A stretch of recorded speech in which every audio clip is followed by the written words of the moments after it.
This podcast is brought to you by Sri Kandi Associates. Looking for your first matrimonial house? Planning to upgrade? Look no further. For your property matters, contact Sri Kandi Associates at 8788-3559 8788-3559 And follow them on Instagram at srikandi.associates. Sri Kandi, selling solutions, not promises.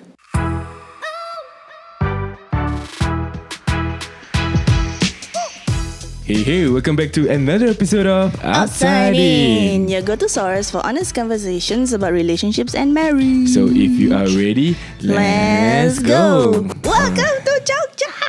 Welcome to Jogja, everybody. Yes, we are currently here in Yogyakarta. Currently staying at Bohemian Villa Jogja. Yes. Bohemian Jogja Villa. Yeah. Something like that. Before that, big shout out to Kide from TCF for recommending us this venue, this villa, this beautiful villa, as well as recommending us our driver, Mas Irwan. So, Kide, thank you so much for your recommendation. We actually are enjoying ourselves here as well. And we decided that, why not, let's make a recording, an episode here at OUTSIDEIN, at Jogja. Yeah. Yeah. I'm kind of sweating a bit, guys, because it's very hot. It's very hot. Here. There's no fan here, actually. So, yeah, if you can see, Farah actually is glistening. moist and glistening.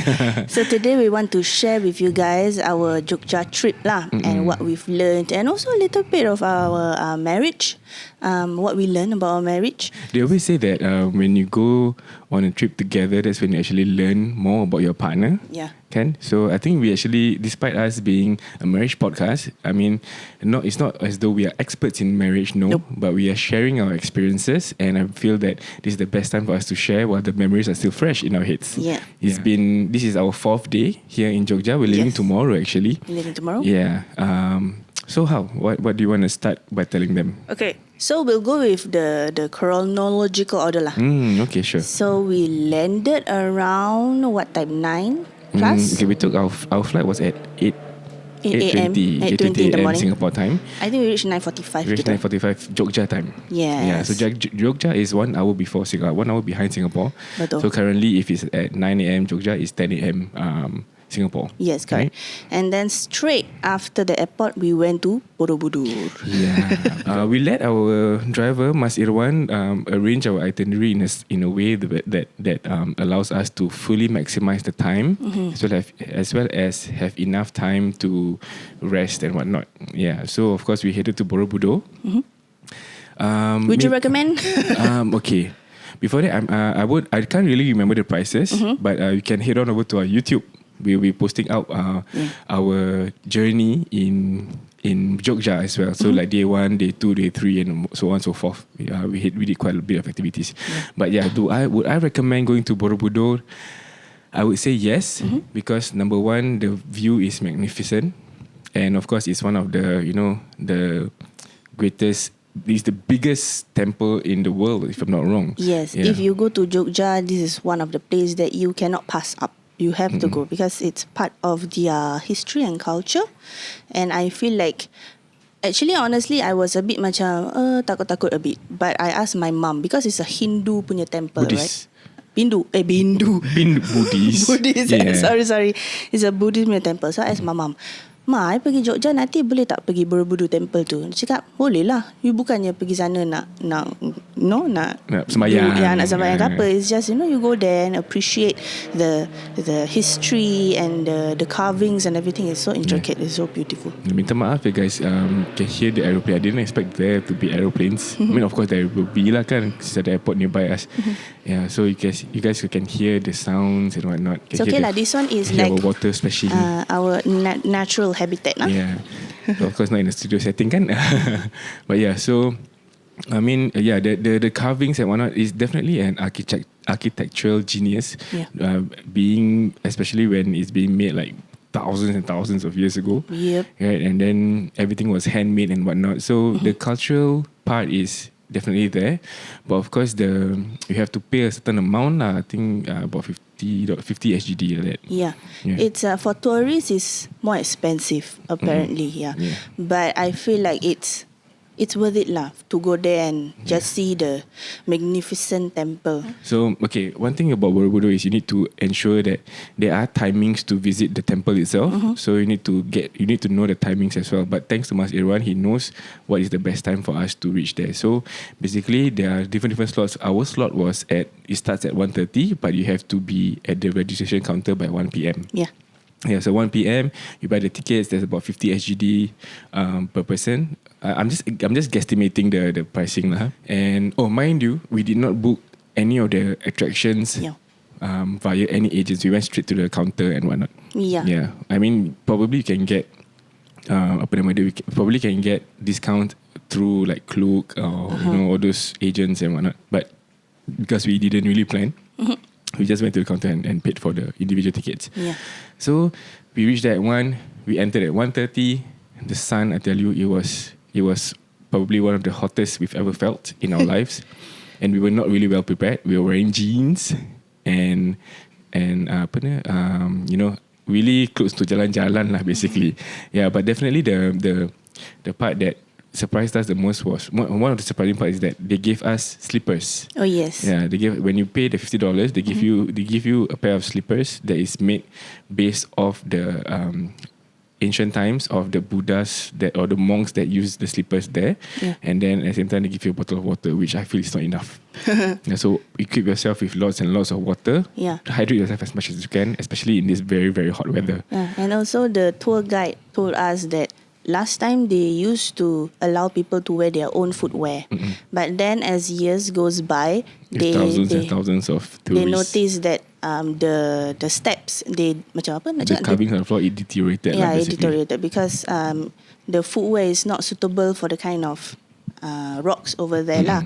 So that's why they started to introduce the slippers. So that one you have to wear. Yeah, it's supposed to protect the floors, the carvings on the floors and whatnot. Yeah.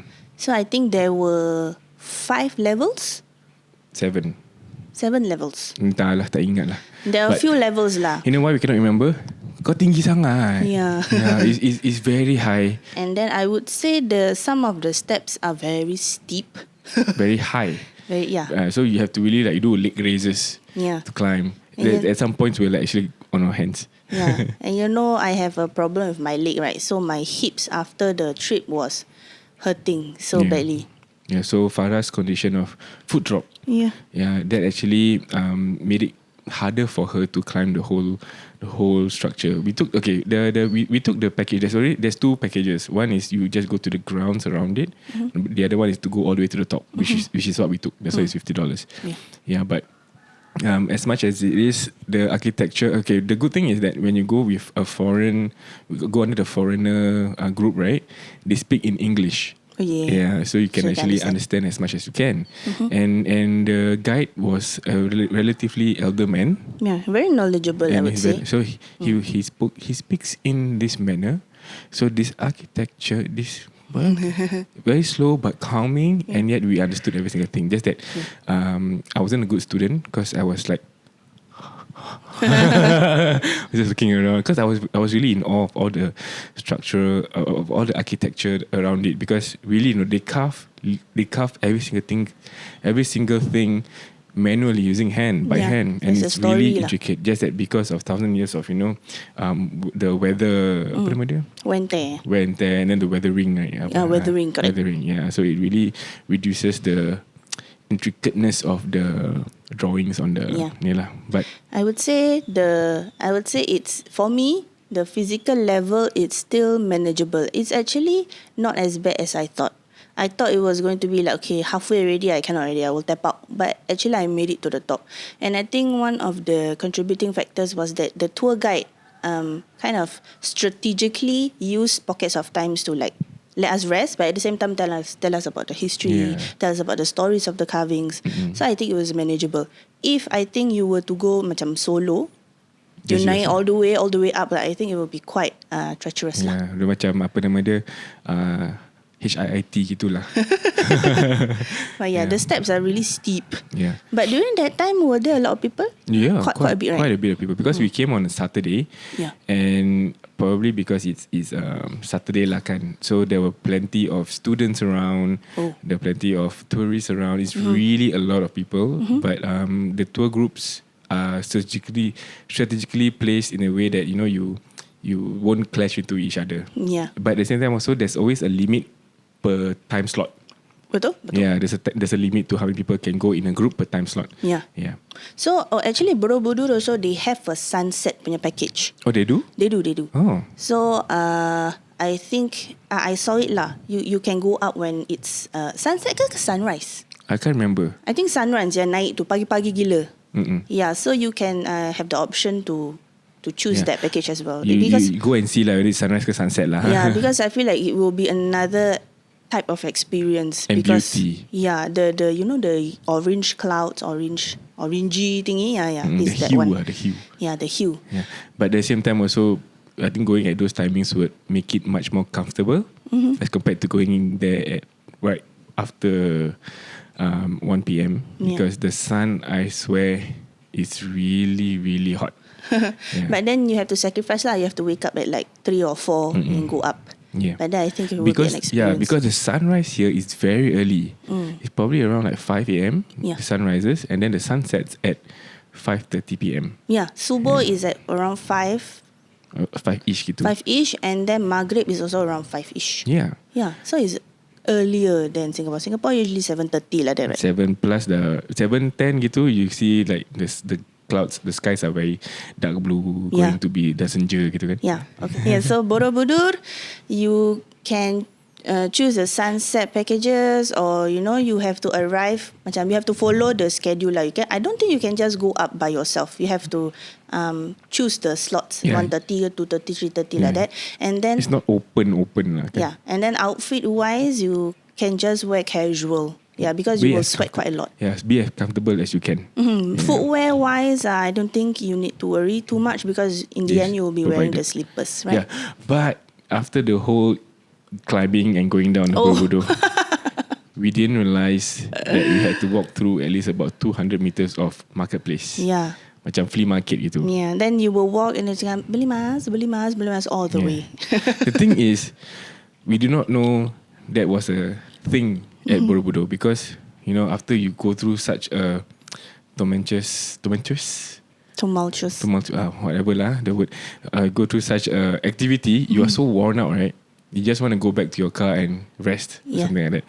But we were made to walk around 200 meters just to get out of the place. We were literally like, mana ni, bila nak keluar, bila nak sampai. Yeah, even when I told I texted my driver, I texted Mas Irwan. I said, Mas, kita udah habis Borobudurnya.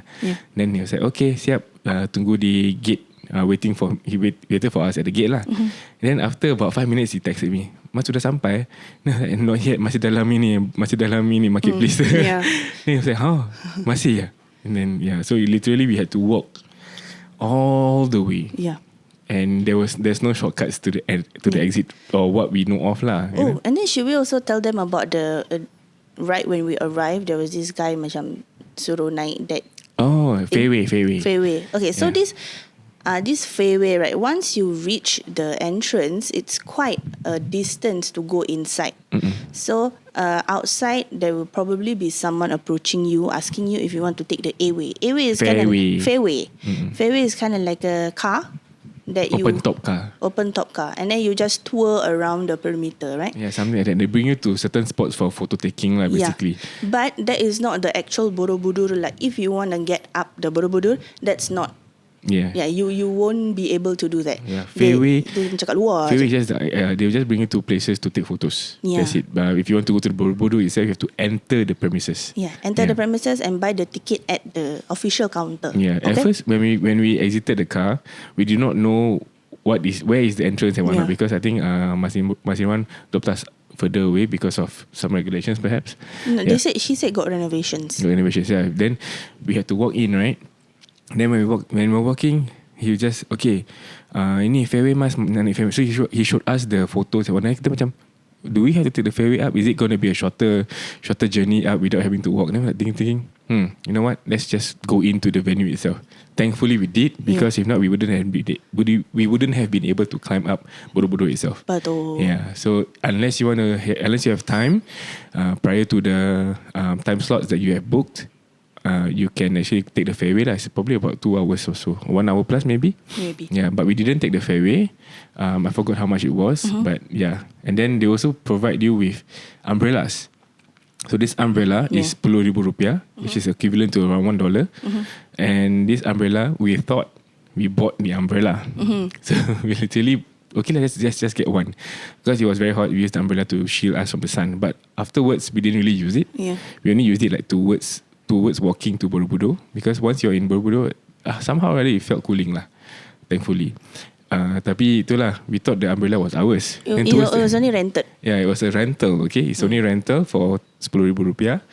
And then we walked. Then towards the end, after the 200 meters, someone was like, "Ini payungnya mas." I said, "Payung?" I was like, bukan ke aku dah beli payung ni? You have to give it back lah. You have to give it back. Yeah, before you exit. Yep. Okay, so I think that's all for Borobudur lah. So what did we do after? What did we do after that? I didn't think we do anything. We were too tired because we were from flight. We literally from the airport we went to Borobudur. So we it was woke up quite at 4:30 a.m. guys. exhausted. So we just checked into this Bohemian Jogja villa and we rested. I think we grabbed food. Yeah, we grabbed food. Yeah, we ate our first Indonesian food, which is, I think we bought ayam bakar. Ayam bakar. Yeah. And then dengan sambal bawang dan sambal lamongan. Yeah. So sambal lamongan is much more sweeter. Yeah. Sweeter, but if you want the spice, you go for the sambal bawang, which is the in what we know as sambal belacan lah. Yeah, but perhaps without the belacan. Dia macam sambal nasi penyet gitu. Ayam penyet. Yeah. Ayam penyet. Okay, so day 2 we woke up. Okay, the thing about our villa is they provide us with breakfast, and they said it's not like the typical hotel breakfast where you can go for buffet spread. This one they send it to your room, and they can serve it in the room or serve it on the pool itself. Yeah. So for the first few days we served it in the room because we couldn't wake up. We were like, oh wait, we did massage in the room on the first night. Oh yeah. We were too tired. So again, thanks to Kide. Yes. Mas Kide, terima kasih ya. Terima kasih banyak ya. Makasih. So he gave us a contact that allows that you can engage the masseuse to go to your room. And then you can choose between 1 hour, 1.5, 2 hours. And then there's a scrub, and then there's like a the scraping to buang angin and things like that. So they come to your room and massage you at the comfort of your room. Then lepas massage you can just sleep. But the only problem is that tak ada yang lubang kat muka tu.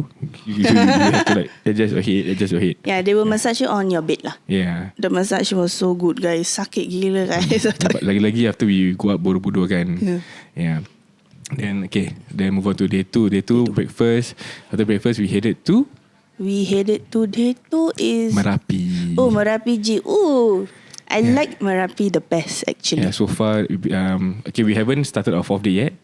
But 4th day is more relaxed lah kan. So Merapi I think is the best experience that we've had. Because basically you take a jeep up to the volcanic mountain called Merapi. Yeah, the volcano called Merapi, but you don't actually go to the top. You just go to the safe zones lah. So what happened was Mas Irwan actually sent us to a place where they have all these jeep tours. And then we met this guy named Fanny Hermawan. So Fanny ni is a tour guide. Looks quite young, and I don't know, I just really like him. I really like him as a tour guide. So we vibe a lot with him. Yeah, and then one funny thing is that before we went off, he actually asked first he asked, mau yang aman-aman aja, mau yang adventure, mau yang extreme. Lepas tu Yan was like extreme tapi dikit-dikit aja. Terus cakap okay bisa gitu. Okay. Oh, but before that so he introduced himself as Fanny. So nama saya Fanny gini-gini. Then he asked namanya siapa? He asked me lah. So I said nama saya Yanto. Lepas tu when he was driving like that, then when I said nama saya Yanto, then he beneran nama kamu Yanto? Beneran? Because Yanto is a very, very Indonesian name. Yeah, it's very common Indonesian name. So most of the people that met us, like the masseuse, the driver, when we found out that my name is Yanto, they're like, they all are shocked. Yeah. They said, Jawa benar nama kamu ya. So yeah. So okay, the tours, there is a short, there is a medium, I think, there is a long. Yeah. So the short one, okay, we took the medium one, right? Which is about 2 hours. Yeah. So first we went to, one of the things that we did is we went to the bunker, and then we went to the museum to see the, how to say? To see the remains of the buildings and of the houses that was affected by the volcanic eruption in 2010. 2010, correct. Yeah, then we saw that, and then we went to the river. The river was my favorite part. Okay, so we go one by one lah. When you go there, you can actually see the remaining lava that is inside the bunker. Yeah, which is quite surprising, like, because they managed to cut apart some of the things so that we can actually view the lava itself. Yeah. Oh, but when you go up there, right, it's actually very cooling because it's very high up in the sky. Oh, yeah. High up in the sky. It's very high lah, basically. So it's very cooling, but the sun is hot, so it's like confused. But the good thing about that place is that our guide Fanny Hermawan, he actually gave us a lot of knowledge. He was very and he takes a lot of photos for us. Very nice, beautiful photos as well. Yeah, he said to be a driver there, you have to know how to take good photos. Part of the portfolio. Yeah, job description. Correct. Yeah, then at the same time, I think after the bunker, we went to this place called Batu Alien.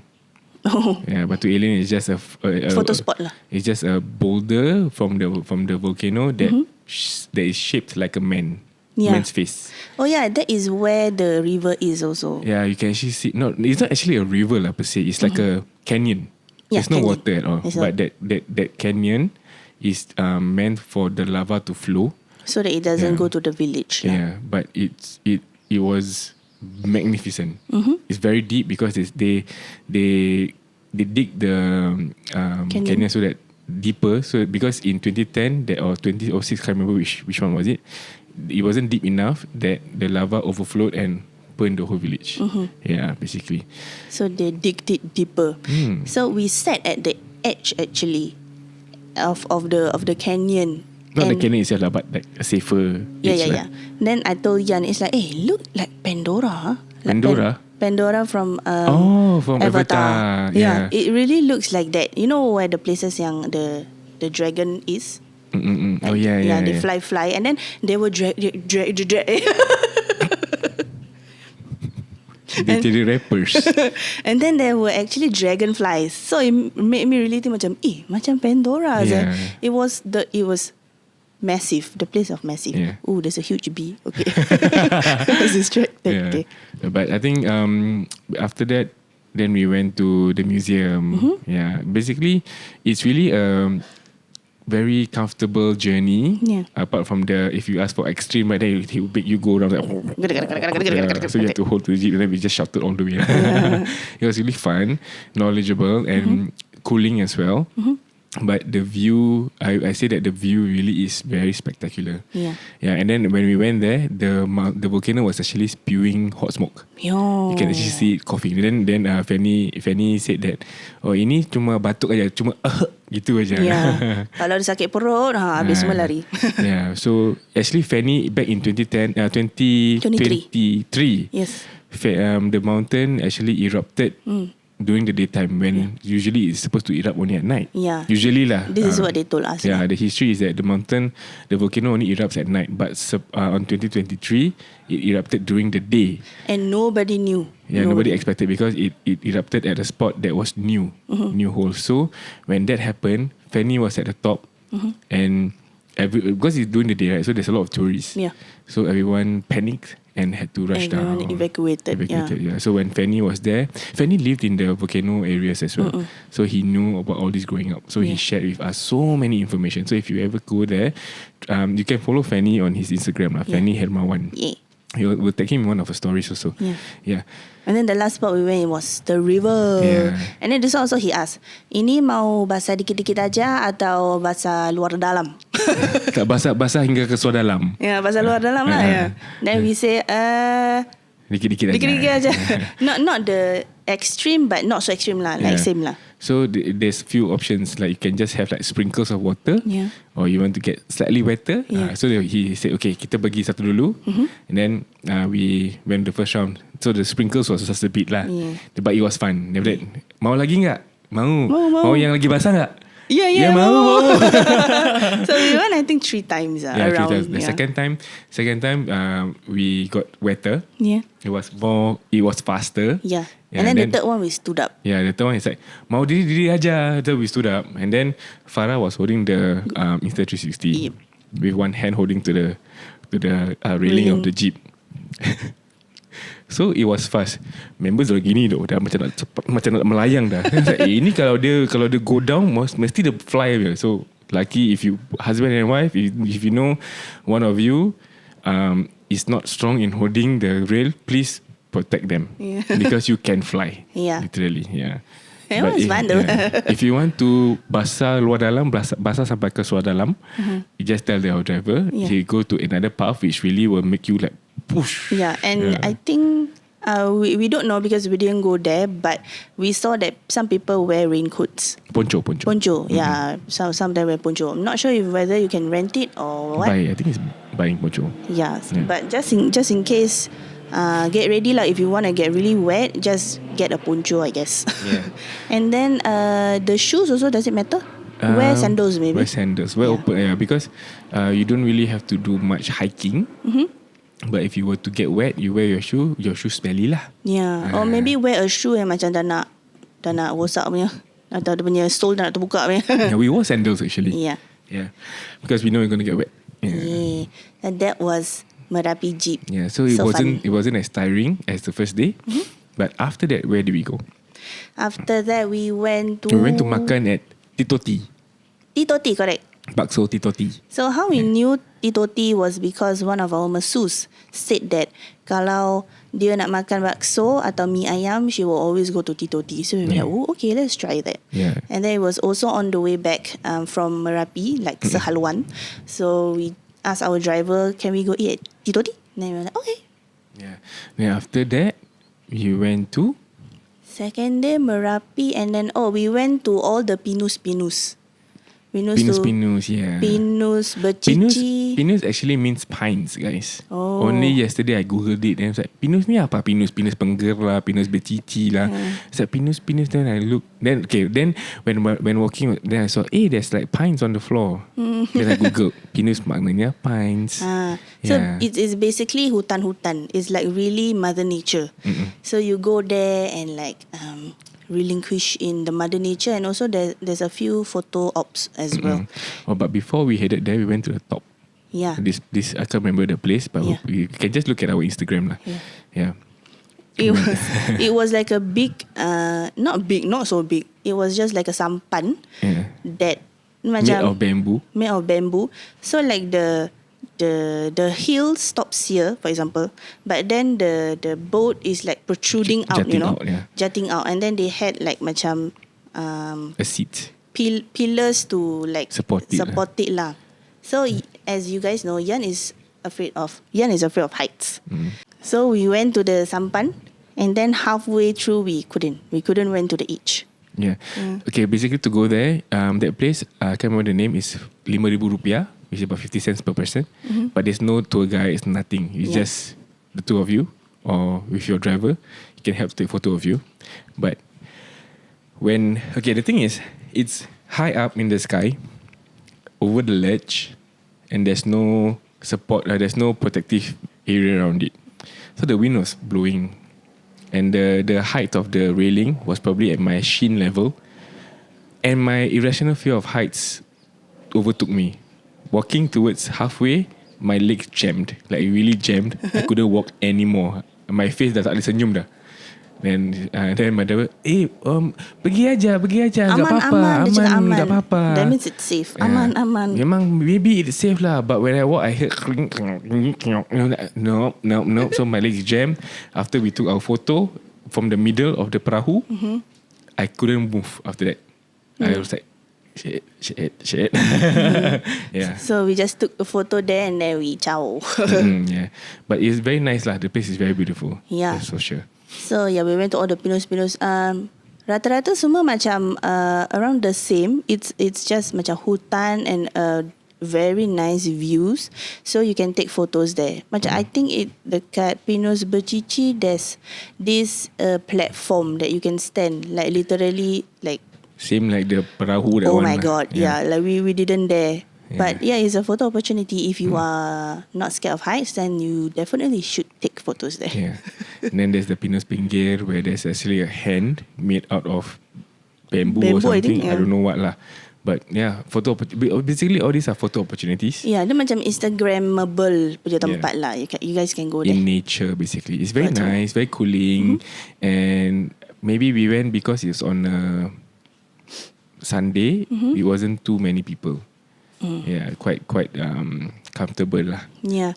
So this Pinus Bercici, Pinus Pinggir, and there's another one, we forgot the name. Dia macam not in the same place, you know. It's different hutans.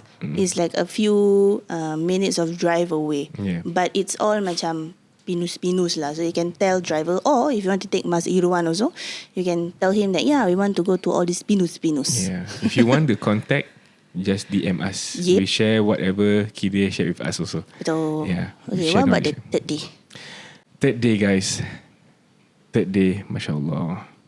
Third day, we went to Jomblang Cave Cave. Jomblang. Yeah, Jomblang Cave. I don't know what to say. Okay, so the idea of going to the cave was, okay, we want to take a photo opportunity of being in a cave, and then there's a hole where there's sunlight going down. We're like, how difficult can it be? I was like, okay lah, let's go to the cave. So we didn't do our research enough, guys. So wherever next time, tip is wherever you're going, please do some research. So we went, and all we did, and it was very, I would say it's rezeki kita, because when we went there at first, they said that, oh, sudah penuh, udah 100 orang penuh. Yeah, 100 people, guys. Yeah, and then we're like, oh shit. And that was what?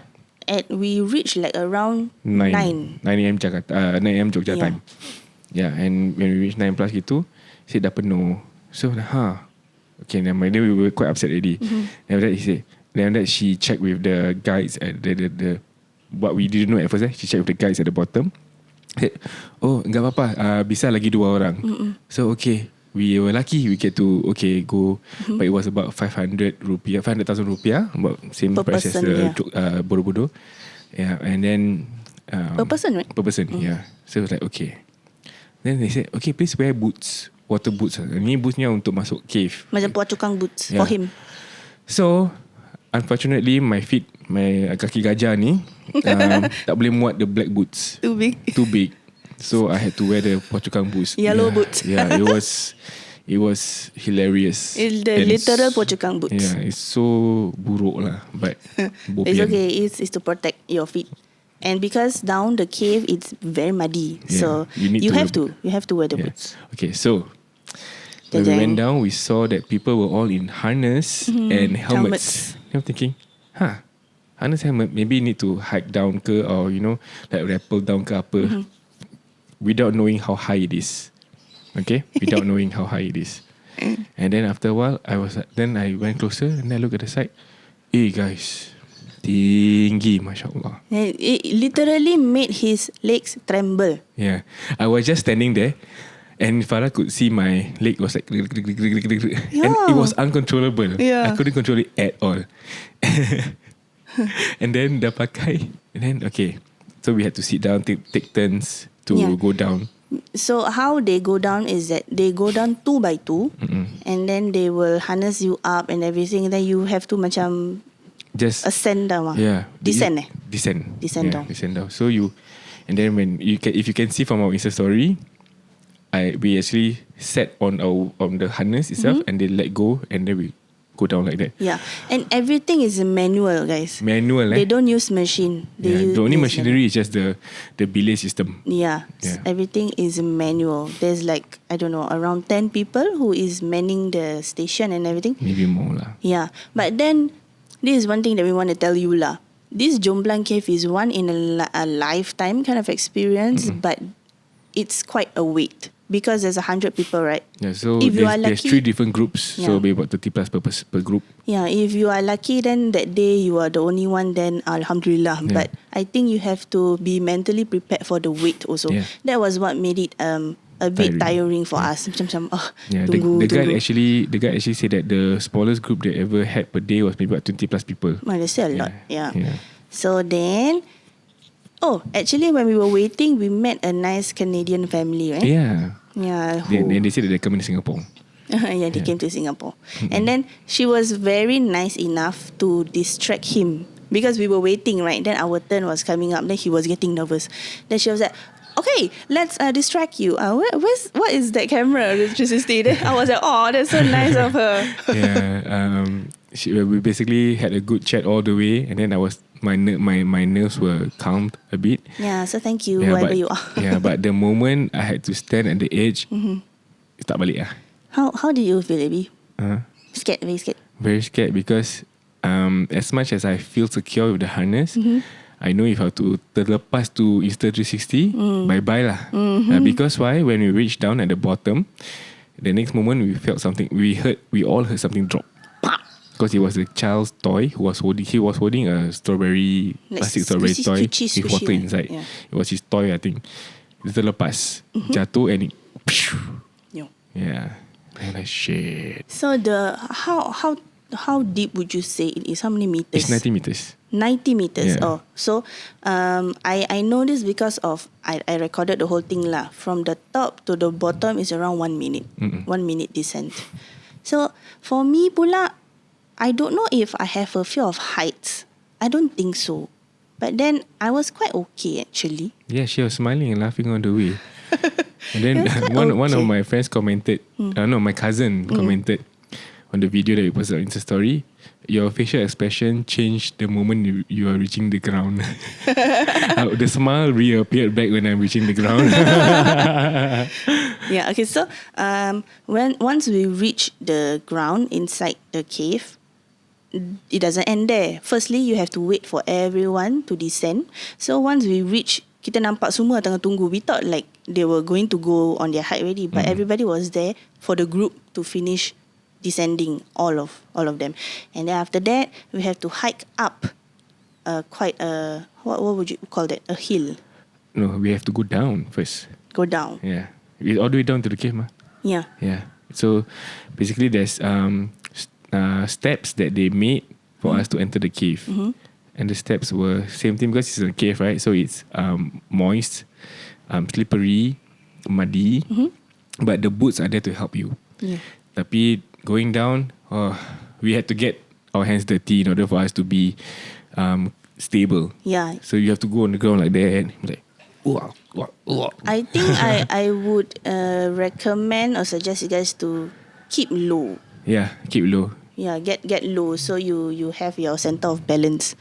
So we have to hike down the cave and everything, and the path is very rocky. There are lots of rocks and gravel and everything. And then once we get to the cave, it's very dark, and I think only the tour guide is holding flashlight. Yeah. But I think it would be best for you guys to have your own flashlight because you want to walk, right? You cannot see where it is. Once you enter the cave, so after you go down the steps, you have to enter the cave, right? The cave, it's a cave, so you can't see anything. It's pitch black, guys. Yeah. So we had to use our handphone lights. But because it was so dark, we were walking, and then I actually stepped into a hole that makan the whole of my boots. Yeah. I just like. Then I'm like, oh shucks. And I said, hey, I can't move, help me. Then we had to like yank me out of the hole. Yeah, muddy hole. So if you have your own flashlights or headlamp you can put your headlamps on your helmet. That will be best so they can actually walk. But they didn't provide us with a flashlight because they expected the guys to do that. But because we were slower in walking, we were left behind. Yeah. So you imagine how fearful we were in the dark. But thankfully I think someone actually waited for us in front. So we like, okay, let's just walk. Yeah. So you have to continue walking. The muddy path. And then rocky path pula, which is, if you slip and fall, you can probably hurt yourself. Yep. So please be careful when you're in the cave. Which wasn't really highlighted during the briefing. Maybe because we missed the briefing. Maybe we don't know. Allah Alam. But we just be careful when you enter the cave.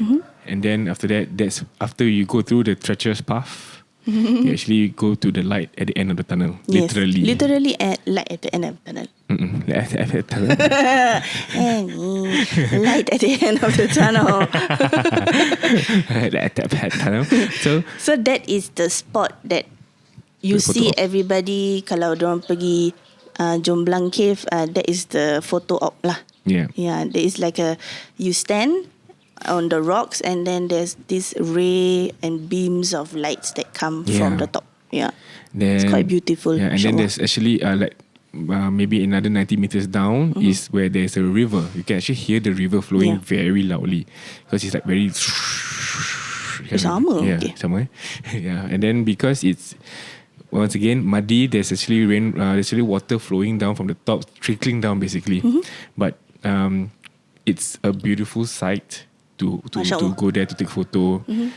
Literally just to take photo because there's not much explained about the cave when you're inside actually. Actually, the thing that I love about Jogja, right, in a whole, is that everything is mother nature. Everything is nature. Yeah. Everything is alami, you know. Alami Yeah. Alam. Alami is nature. Really? Yeah. Bukan mengalami. No. Like, it's so beautiful. You cannot explain it. You cannot explain Mount Merapi. You cannot explain Cave Jomblang. Yeah. You cannot explain a lot of things. Yeah. You cannot explain, I mean, Borobudur is man-made lah. But then the magnificence of it is just macam, Masya Allah. Yeah, and the view, In the views. Okay, I got a theory. Okay. You know how we are how is all mother nature kan? And then we are overweight kan? We are okay, no. Terasa. we are humans that we put in unhealthy stuff in our body. Kan? So when we go to these places, we are not serasi. Oh. That's why we are suffering so much. Wow. Yeah. So in other words, you need to look after your own health. Yeah. In order for you to visit these places without any trouble. Yeah. Yeah. Honestly, my physical fitness is very bad, but I made it through. Yeah. But it also takes a lot of, what do you call that, willpower lah. Mental strength. Mental strength to keep going because dekat dalam cave tu kan. Yeah. Okay, so after the whole thing of taking the photo and whatnot, dah wah kan. So we had to, when we go down, there's only one way down, one way up. Yep, the same treacherous hike. Yeah, so instead of dah turun tu dah macam penat kan. Naik tu ya Allahu Akbar. Allahu Akbar. I was okay. I was still okay, you know, that first few hikes. From the inside the cave towards outside, still okay, no. Still macam okay, muddy whatnot. The moment it reached the part where you have to take the steps up to where the rappel system is, member nangis, guys. She cried badly. He was behind me, so I was, and there were a few others behind us. Then I'm like, okay, I have to keep going. This is the only way that I'm getting home, you know. If I stay here, then like I cannot lah. I have to keep going. Boleh jadi caveman lah lepas tu. This is the only way out. So I was like pushing myself to the limit. Like I said, my physical strength, fitness is not good. Our physical fitness is not good. Yeah, so I was pushing myself so hard to the point that I was honestly, literally hyperventilating. Yeah, she hyperventilated. She broke down because to go up, right, you have to really be on your force as much as you can in order for you not to fall down. A few times she almost fell. I had to push her from the back. So that's how steep it is and how dangerous it can be if you are not really physically fit. And also, the past 2 days has been physically demanding as well.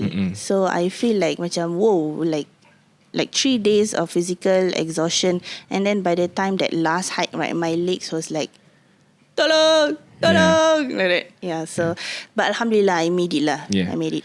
So even if you are unfit, you can still go through. Just that you have to push through lah. Yeah, push through. But best if you can, you know, get some steps in before you go to the hike lah. Yeah. It's good to practice, I feel. Yeah. So So and then we sat down. So the wait for us to go back up. Yeah. Oh, and do you guys know that in order to pull all of us back up, there were 25 men. At least 25 men. Pulling manually. So when we didn't know how it was being done. Then once we reached up on top, there were still a few others below, right? So we saw how they pull them up. So basically it's like men, dia macam tug of war gitu. Tug of war, but all of them facing one direction and they just pull together. Yeah. And surprisingly, all the men that were pulling were elderly men. Elderly men, there are a few young but mostly young boys as well. They look like farmers. Yeah, I think they are villagers over there or volunteers. Yeah. So it was really Amazing. Amazing sight to see. Elderly men pulling two people up the whole 90 meters. That's why I keep telling Yan that Jogja people are luar biasa. Jogja people really are luar biasa. Their physical fitness and everything is like, because I feel like Jogja ni like I said, like is very mother nature, right? So they really have to, and there's no, I don't think there's a lot of machines or what. It's a lot of manual labor. So they are used to this kind of life, you know. But for us, spoiled brats from Singapore coming here from the city, it's like everything is like whoa, you know. It's physically demanding for us. So after the Jomblang Cave, the moment we reached back, they provided us with lunch as well. Yes. Yeah. So after lunch, we told Mas Irwan, Mas, kita mau pulang Mas. Tak bisa Mas. Tak bisa Mas, sudah Mas. capek. Kakinya mau copot ya. Kakinya mau copot Mas, tak bisa. Yeah. So but along the way driving, he was like, mau singgah waterfall enggak? Yes. It's a waterfall called Sri Kandi. So before that, initially the plan was to go to Pantai Timang, but we were too. So it was like, never mind Mas, kita mau pulang. They said, kalau mau kita singgah ke waterfall. Waterfallnya sehaluan juga, which is same direction lah. So it's okay lah. Why not? Let's just go waterfall. The best decision ever. Yeah, it was amazing, guys. You guys know, I've never seen a waterfall before. Maybe I did when I was younger, but I cannot remember. Yeah, so we actually went to the waterfall, and the best part is the moment we reached there, we were the only ones there because everyone went home already. Yeah. So I think lah, by talking to Mas Irwan and like with observing, right, because the sun sets at around 5:30, so a lot of places macam all these nature punya tempat-tempat, right, they finish work around 3+. Yeah. Because they have to get home before it gets dark. There is barely any light in that area, especially in the kampung-kampung areas, especially. So that's my theory lah. So we reached around about 3. Yeah, around 3. So there was no one. Yeah, there was literally no one. Even the food vendors mostly went home already. Yeah, went home. Yeah, and then but when we went down, there was a guy that asked, mau ambil perahu enggak? Perahunya 10,000. Seorang 10,000. Then we were like, we just came back from Jomblang Cave. We don't want to trek anymore. Because if you were to trek, it's about 300 meters away. Yes. And when we saw the steps, sama juga, it's like really like down, up, down. Oh, nope, no more. So we took the perahu. Yeah, which is a short 5 minutes distance away. Yeah, and then we see the magnificent waterfall. Yeah, you can actually go in. Amazing. And you can feel the waterfall. The water was very cooling. Yeah, very especially fresh. After Jomblang Cave, right? Yeah. Dah bau, dah melekit semua. Yeah. We just went. Yeah, so we literally just sit there and marvel at everything. Like, wow, this is a waterfall, and it's not man-made. It's all natural. Like, wow.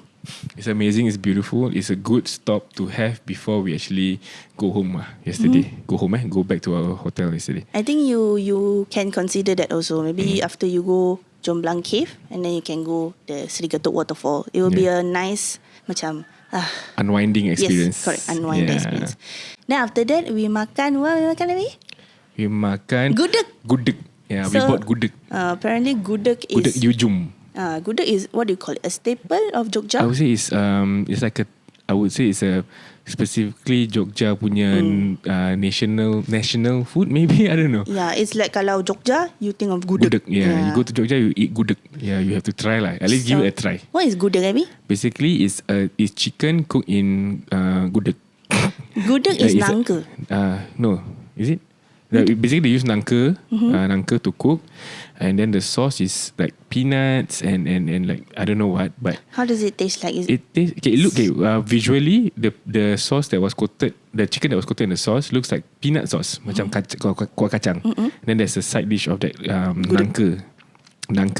Okay, and the taste wise, it's sweet. So this whole dish is called gudeg. Nasi gudeg. Yeah, so Gudeg. So it's sweet. Okay, it's an acquired taste. If you like it, you like it. It's really sweet, macam you tengah makan sweet, macam there's savory, there's sweet, right? Yeah, so it's like sweet main dish. Yeah. I kind of like it because the ayam was very lembut. But she said once is enough. For me, it's not for me. Yeah. But it's just not for me. He likes it, so I like it. You can try it. Kalau you datang Jogja, you kena makan gudeg. Give it a try. Try it once. Try it once at least. But if you were to ask me, I would try it again. Yeah. Yeah, I like it. Yeah, and then. So that brings us to day 4, which is today. Yeah.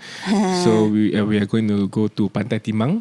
I don't know whether I'm going to enjoy it because it's a gondola across the river, across the sea. Yeah. So this Pantai Timang ni is very well known for. Okay, there's 2 islands, right? So you take the gondola to cross to the other island, and like macam I saw pictures of it online.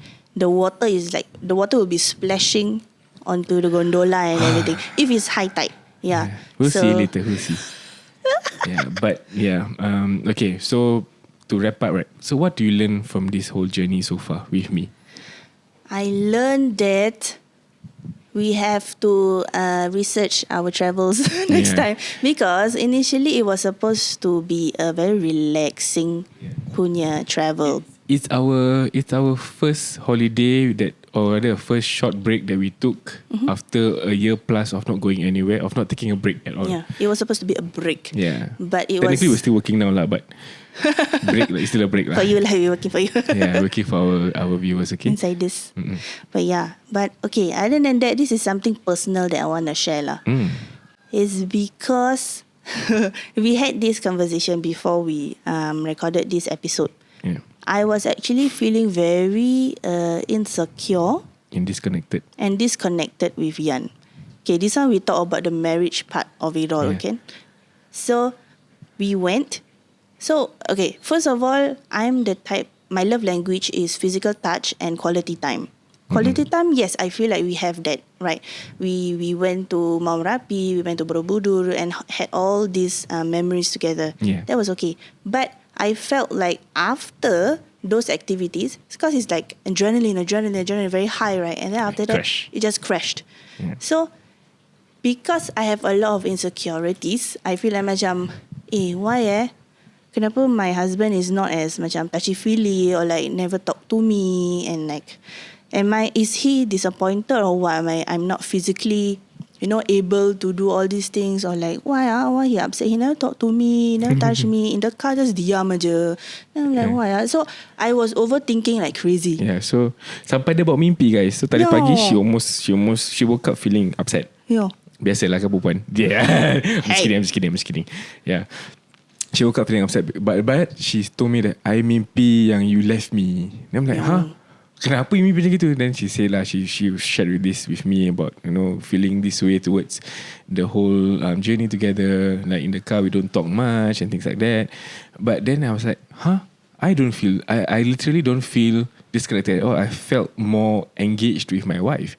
I felt more in love, to be honest, because we shared so much things together and so much memories, and throughout the whole time I was holding her hands all the time as much as I can, because I want to the only public display of affection that I would show is me holding my wife's hand. That's all. You won't expect me to do anything else. Yeah. So I would still want to hold her hand no matter what, no matter how difficult it is, no matter how torturous the journey in the cave is. I still want to hold her hands, because one thing is if I hold her hands, I know she's behind me and I know I can protect her if she were to trip. Yep. Which happens quite frequently. Yep. Right? So then I was like, okay, and then in the car, after we do all those activities, I'm like in the car, I'm tired because I do a lot of talking to the driver, to the guide, to everyone else. You know how I am, kan? Yeah. I talk to everyone, kan? Yeah. So the moment I reach the car, I'm like, So it's like you remember, I feel like it's like a word quota thing lah.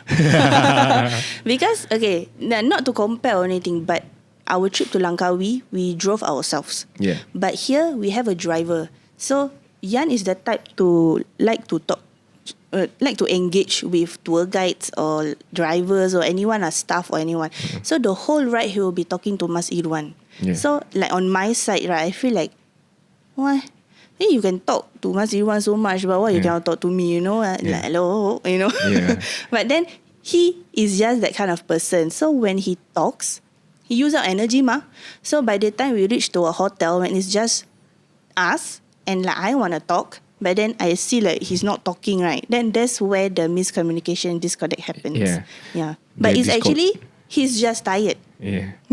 Because he talked already. Yeah. I in the car, I just keep quiet. Biasalah kan. Yeah. The introverted Farah is terselah in this situation lah. So I feel like we talked it out and we feel like interesting. We thought like we were on the same page, but we were not. Yeah. So basically, this is what happens when you're on a trip, especially if both of you have different characteristics. You know, husband and wife have different characteristics. You will go through things. You will see things differently. Like to me personally, definitely. if she didn't share this with me just now, I would have thought everything was fine because personally I feel everything was fine, right? Like we are enjoying ourselves and whatnot, and then we shared about this, and then we compared this to our Langkawi trip 2 years back, where it's just us in the car, and then when this time around we have a driver in the car. In a way, I do not really show my affection. Yeah, he's the kind of person that doesn't like to show manja in front of people. Yeah. So. Like just to give you a comparison, macam in Langkawi when we were driving ourselves, the whole time we were talking. And dia macam kalau dengar I, dia berbual manja-manja lah. But in front of the driver, Mas Irwan, he is just that kind of person that he tak nak. He cannot. He macam malu. Berbual pun macam berbual biasa. Berbual biasa. Yeah. I won't like, best kan tadi kan. That is what happened in Langkawi. So I felt like macam, why isn't he talking to me? Yeah, so these are kind of things that can actually cause a rift between the two of you. Correct. If you don't talk it out in this manner. Yes, the moral of the story is, however you are feeling, just talk it out. Yeah. Just talk it out and make sure you guys are on the same page, because for us, in our case, we thought we were on the same page, but we were not. Yeah. So if we didn't talk it out, I think if we bring this back to Singapore, it will be a problem. Yeah. Imagine if she felt that way about being disconnected, about me don't want to talk to her, about me feeling disappointed in her. That was what she said, right? Yeah. I'm disappointed. Yan is disappointed in me because I cannot do this. But I never had that thought in my head at all. If she were to think that way and then it manifests into a bigger thought, bigger misunderstanding, today punya journey to that place, lagilah nanti lepas dah another activity, I would be more quiet kan, I'll be quieter. Nanti lagi dia akan fikir, he really don't want to talk to me lah, he really upset with me lah. Balik ke Singapore, confirm on the flight muka masam, confirm. That's how much I know my wife. Confirm muka masam. Balik Singapore, diam aja, confirm. So thankfully, alhamdulillah, you spoke to me this morning about it. Yeah. And then we talked it out. We laid out what is actually happening in our minds. Yeah. Because like we mentioned in the episode with Basita and Nabila, right? We are not able to read each other's minds. Betul. Right? And even you guys know, in the comments I've seen you guys saying things like, kenapa kita memang tak boleh baca each other's mind, tapi kena gini-gini. So we cannot read our minds. So we share it out through our mouths. Yeah, and I also feel like delivery is important though. Then macam, okay, I have all these negative feelings. How you approach your husband or your wife is not to attack.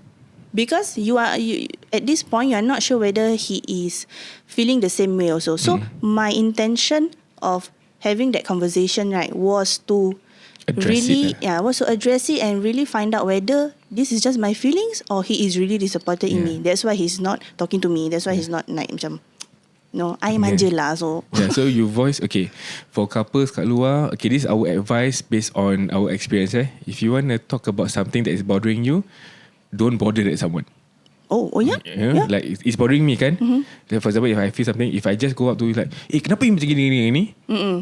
I'm bothering her emotions. She'll be like, she'll feel attacked. But if I tell her, sayang, I really feel that this is she might receive it with a bit of kenapa dia bikin macam gitu. So how was my approach just now?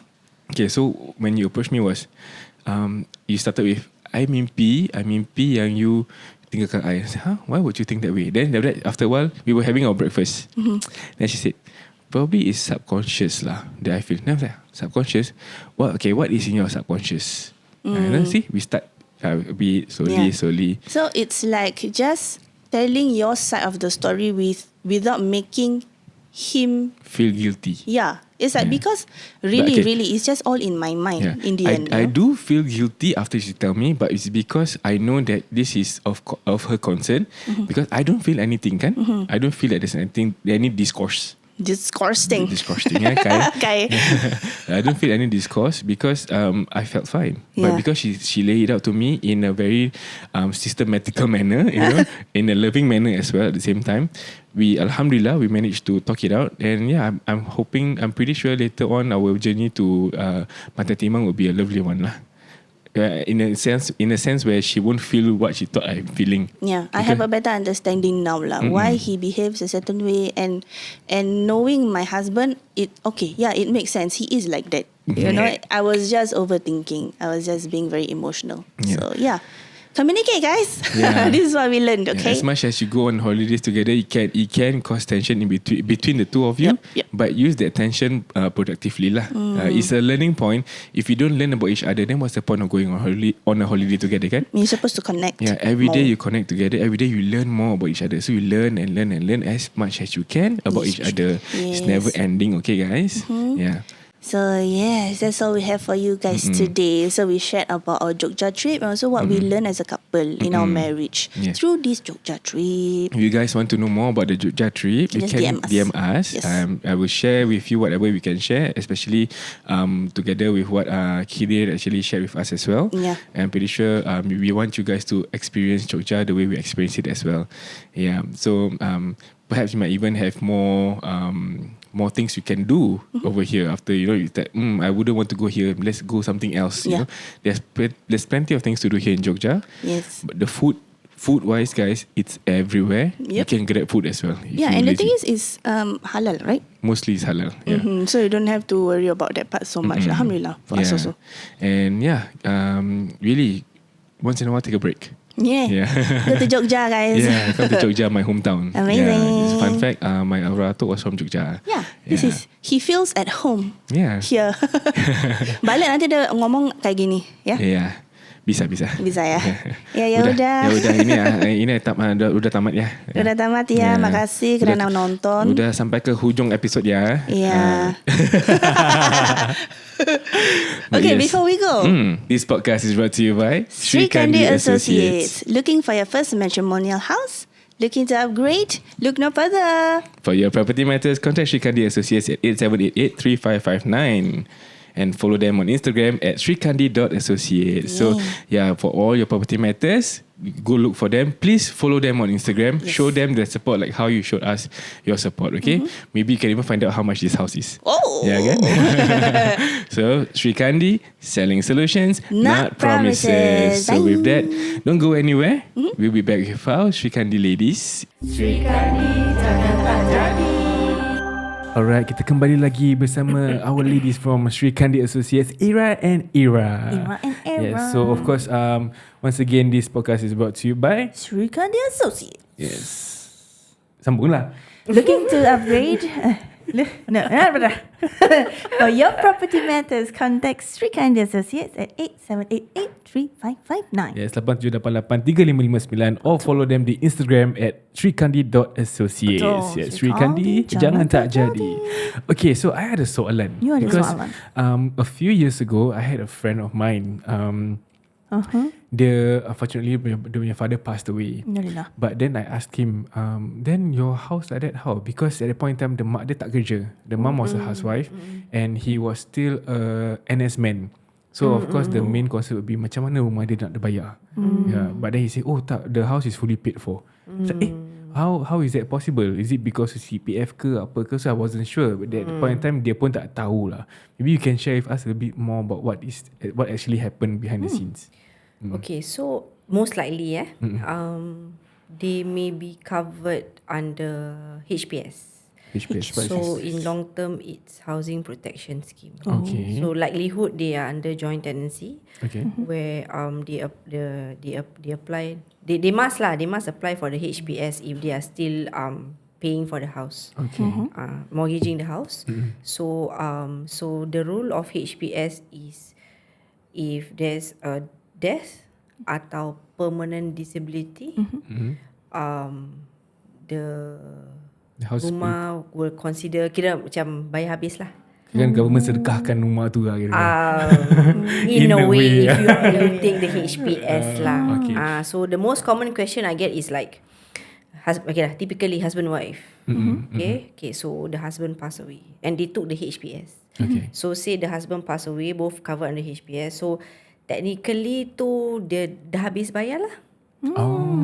Kira the HPS is a insurance. Like an okay, it is insurance for the house. Correct. So because let's say the husband, either one lah, okay, pass away. So technically dah habis bayar lah. So when does this HPS kick in actually? Or you apply for this? Because I'm pretty sure if that's the case, that means we are covered jugalah kan, supposedly. I think you better double check. Double check. You can check inside your CPF punya statement. You log in SingPass. SingPass. Home ownership, you boleh check dari situ whether you all are covered or not. Okay. We shall do this later. Actually, from the moment we do the submission for the resale, or when you buy direct from HDB also, when you do the application, so from there it's already written, it's already stated you can actually choose how much the HPS you want to cover. Serious? You can cover 50% or 100%. That mean it's a yearly premium payment, is it? Betul. Yeah, correct. They are deducted from CPF. Betul. Kita tak tahu. You all also check, You Yes. all also must check. Better check because I kadang-kadang kita ni tak sadar So I did check last year because I was like I heard a few things lah. Kan macam terfikir aku ni cover ke tak because that time di rumah I haven't become an agent lah. Back then lah. Because at the point of application of HBS or that, you have to do at the point of application to HDB, submission to HDB. Okay. So I came to think that aku ni covered ke tak So what you can do is actually you can go to the CPF website, you log in with your SingPass, you check under home ownership, then you can see whether you are covered under HPS ke tak. How many percent, all that. Okay, so kalau yang full house payment, like for example the case I shared with you is because it's 100% coverage. It would definitely be 100%. Okay. The choice of percentage is who is paying for the premium. It's definitely 100%. It's a requirement when you buy a HDB flat. Okay. Ada kalanya yang the spouse tak boleh ada HPS? Boleh. Ada juga? Ada. Because of I do have cases but it's not for, okay, I'm an agent, so it's not for me to confirm can or cannot get. Right. You know, Pasal because it's a different department. Correct. The ones giving approving this HPS is always the CPF side lah. Okay. The CPF side. But for my case that I came across yang the HPS is not approved, is usually macam cancer, heart problem, heart diseases. heart bypass, stand. Okay. So these are macam the factors to qualify you to apply for a new insurance scheme, something like that. Yeah, I guess is how you also apply for the private insurance lah. You must declare your health. Yeah. To see where is your qualification. Right. But for this HPS, so far lah my cases yang kena reject are those yang really chronic cases lah. Right. The older, a bit older generation lah. Yang pun ada. Ada juga. Alright. I mean, of course, the diseases doesn't know the age lah. I mean, In a put it sense, this way, if you talk about illness, it can just be any age. Betul. But then you will be made to declare your health. Right. So I've got cases where dorang tak ada health issue pun dorang kena pergi random check up. Random check up for to qualify for the HPS. Okay. So this one really random lah. Dia bukan macam dia handpick ke apa. Tak ada. Right, Tak ada. I mean, I got buyer asking me, why I must go for check up? I pun macam that time baru-baru lah. Cakap, kenapa So I call in HPS department to check lah. Apparently they said that this is going by random. I mean, if you are the lucky one to be handpicked to go, you go lah. If not, you. I've got someone also, a nurse who every year her company require her to go for house check up. But apparently when she applied for the HPS, apparently she was selected to go. So despite kan dia punya company yang dia hantar for health check up tu tak kira lah. Tak kira. Yeah, it's important, because HPS is important because you know how much is houses. Let's say if anything happen to your other half, right? Macam mana Let's nak say bayar? you know. It's a big relief lah if you qualify and you know suddenly anything happen lah. it's one less thing to worry about lah. I mean like the story that I shared about my friend too, the mum is not working and things like that. Kalau let's say the sole breadwinner meninggal and then tak ada, you know, it could be a burden for the family. Correct. Importantly, put it this way, importantly is your shelter. Yeah. You know, I mean, if anything happen to your other half, important is first shelter. How you want to house yourself and your kids. Then after that job, you know, but shelter lah. Put it this way. Correct. Definitely. So if let's say for example, if sekarang me and Farah kita not covered under, if example, is there any way for me to apply for it? You can. You mean HPS or HPS? You can. Likely you are covered. Likely covered. Very likely you are covered. But just check. Okay. But do you seandainya kita tak Tak cover? cover. You Then you take write your into private insurance. It's suppose it can only be done on the day of signing of handover of keys, is it? For this HPS? Sorry again. No, I think you can approach CPF and ask them about it. CPF, yes, correct. Okay, correct. So What she means is if let's say after the medical checkup you cannot be covered, then you go private lah. Yes, that is itu to maksudnya. cover for Correct. That some bit of security there lah.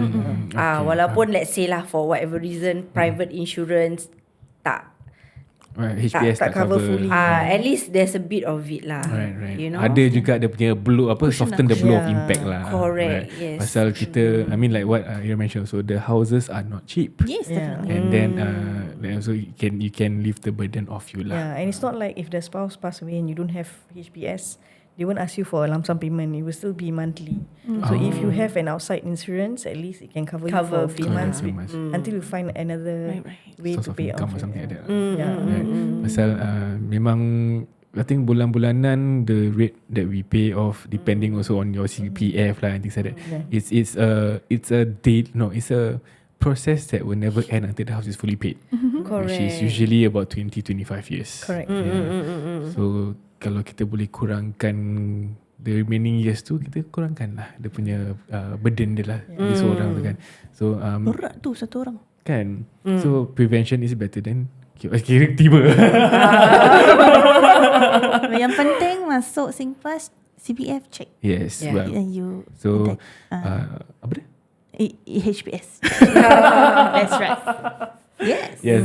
Go to your CPF, log in with your SingPass, go and check whether you are covered under HPS. Yes. And then of course if you are looking for your new houses, make sure that you know of course our ladies from Sri Kandi Associates will actually guide you through the process and ensure that your HPS is covered for you. Once approved by CPF. Betul lah cakap betul. Yes. Pasal sekarang ni to be honest I tak tahu about this before we met them. So thank you for giving us this knowledge. Actually banyak tak tu. Before I became an agent also I don't know. Macam that time I have this recent conversation with someone I don't know. Then my sister-in-law was seated beside me. So then I cakap lah pasal HPS, you know. Dia tengah hari raya, kita jumpa banyak orang. Hari raya betul. Cerita lah. So my sister-in-law tengok I tak tahu. Cakap, you tak tahu. I mean layman tak tahulah. Unless we if let's say we read every single detail, mungkin kita tahulah. Tapi kalau kita yang I nak beli rumah dah settle. Dan dah tak tahu apa-apa lagi. Yeah. So the thing is, tak tahu. Cakap, tak tahu. Okay lah, tak apalah. Explain I mean it works that way lah. So importantly get your coverage lah. I know of someone who knows that if the spouse pass away, the house will be paid off. Tapi dia tak tahu that it's HPS scheme. Dia rasa macam it's just the government tolong the citizens. Technically it is because they're forcing you to take the insurance. But at the end of the day, it's an insurance lah. But the compulsory is when you masih bayar mortgage. But let's say you buy everything in full. Let's say tak kisahlah, okay? You dah tak ada mortgage. It's up to you nak beli ke tak nak. Right. Pasal dia dah fully paid as well. Yes. Right. I see, understand. If let's say dah fully paid, that's the It's question. your choice. Right. You nak cover tak nak cover, up to you. Tapi kalau you masih mortgage, masih bayar, compulsory to to take. Kalau dia dah habis bayar, dia nak cover apa? Apanya? Kalau dia dah habis bayar, you pay finish the house already. yeah. So dia nak Technically cover in what that's the sense? logic of it lah. Dia tak perlu lah. In a sense tak perlu. Pasal Tak perlulah. Pun dah bayar kau nak bayar apa? Maybe for let's say kalau terbakar ke apa, then you pay. That is different. There's a different. That one different now. insurance. Oh, different. It's a different insurance. There is fire insurance. There is That's different. fire insurance. And the fire insurance that you pay with HDB only protects the 4 walls. Yes. Maknanya your renovation ni semua dia tak protect Yes. Dia cuma protect the structure je. Yang less than $10. Dia every 5 years. Okay, so every 5 years, okay, let's say lah, na'udzubillah okay, anything happen dia cuma protect you punya 4 walls saja. But your inside, your renovation, your furniture it's your private insurance. Okay. Baru kau tahu. That's why I always bila completion okay, pasal during completion nanti diorang akan, there was one letter before completion, they will state what to bring during completion. Okay. So my buyers will ask me, what is this? If mortgage, they are always very confused with this. Okay. So I have to tell my buyer that okay, this is less than $10. It will protect your structure outside the 4 walls. That means okay lah murah juga $5. Dia protect semua. Tak ada. I cakap no. I cakap Only no. the walls. The walls inside your furniture whatever is your own private insurance. Even your doors is not protected. Yes. Literally Literally just the tembok structure. aja. Yeah, that's just the structure as HDB built it. Okay. Yes. Wow. Okay. I see. Yeah. So Private. insurance NTUC ada. NTUC. I always buy NTUC lah. I'm not promoting but I always buy NTUC lah.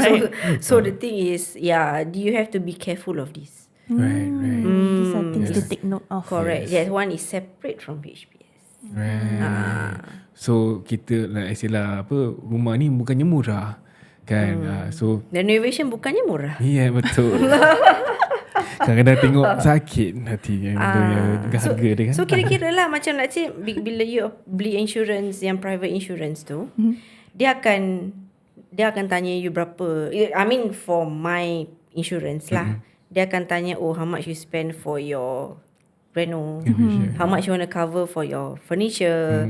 So nanti dia bilang you how much is the cost. So that you, let's say kalau apa-apa jadi cover balik full Because I know sekarang dah canggih sih, cover hotel lah, cover apa lah, tak tahulah tu kan. Wow. Cover. It depends how much you want to be covered. Correct. Depends on you lah. Tapi yang penting HPS 100%. Yes. Covered.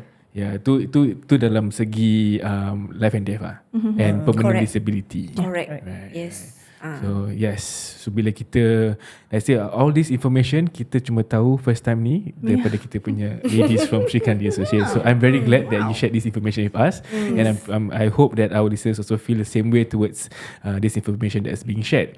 So kalau dah rasa macam gitu kan, apa lagi, follow mereka di Instagram mereka, di Instagram pula srikandi.associates, ataupun or you can contact them at 87883559. Yes, go and follow them, go and drop them a text, go and call them 10 to 10. Jangan kalau dah malam-malam tu pukul 3 pagi you tersadar terfikir I nak balik rumah, janganlah.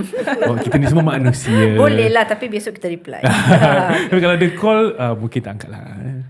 Confirm. Kalau emergency maybe lah. But how emergency can you Emergency nak beli rumah tu macam mana? Itulah. I nak rumah dapat tu. Kita semua manusia yang mempunyai keluarga. So despite that, they will always be willing to help you. To help all of you settle any of your property matters. So, Jangan lupa Sri Kandi. Yeah, jangan tak jadi. Alright, with that, once again, thank you for your sharing today. Yeah, I learned 2 things today. 2 things. Macam-macam korang akan dengar and learn for the next year, insyaAllah. So till next time, let's wrap it up.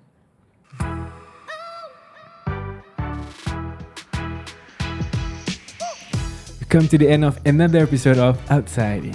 If you like what you hear, please follow us on all our socials, TikTok, Instagram, Spotify and YouTube.